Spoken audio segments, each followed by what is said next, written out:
rambut lah timbang rambutmu kaya pang-pang keringat pitik goblok iki anak gaul yo ngene iki apa iki anak pagi ora tau keramat sithik kuwi lu ya kawe nape aku ya buntut keramas terus bias iki ngene wae jajane napa awake dhewe jame wae iki ketoke kok rame wengi kaya ana ketoprak lho iki ketoprak apa kak ketoprak Resi Mustika Budaya sapa Weluhur Daya pimpinane Nyai Ruswati jana aku ya dipulawena kali Mas Agus Lemu lho iki Murah meriah keproe yo bagus-bagus sing siji mau kaya wedhus sapa gundul nama waduh ya padha aku kan ya yo iki gak apa-apa wong kena pinter-pinter nang donya kok ya jadi yo lelek-lelek itu yo yo gak apa-apa yo saiki nonton wae ya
Sugeng dalu bapak-bapak ibu-ibu pikirku pakai mlebu ora kuwi lho apa ingkang sampun nonton ketoprak Resi Mustika Budaya ing dalu menika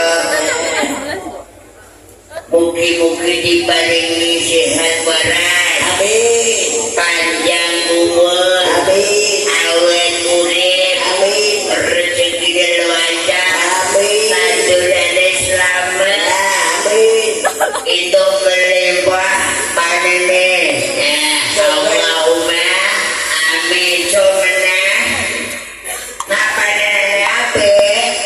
aja nanggap ketoprak iki meneh. Ketoprak iki murah lho ki. Piro to? 500 kok. Lah kok 500 Mbak? Maksudnya iki panjere. Ora panjere. Api ta? Ape ya wis ngono ya Bayu, bareng-bareng ya Bayu. Nak kaya Mbak.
iki. Sopo kang jajaran terlibat? Masih papan kene Bathara. Pancio tak gedeng siang. Bae. Ya.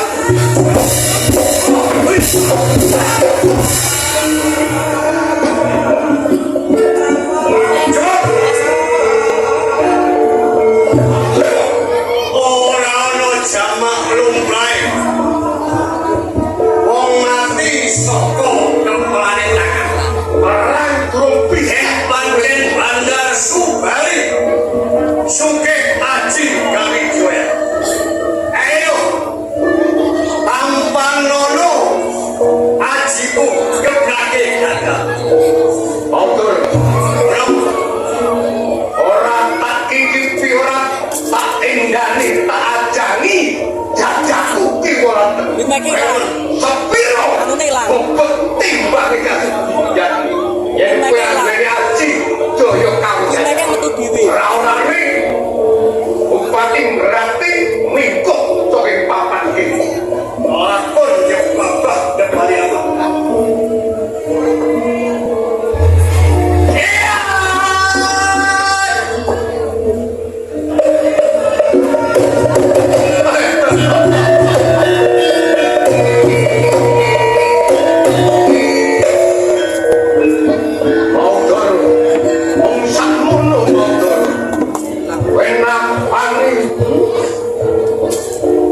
Aji Jaya Kawijayanku durung sakake wis mlayu. Saka mandini ngilmu sing diagem karo Bandar Subali. Oh, mung ngono Bathara ilmu. Ora tumomo, ora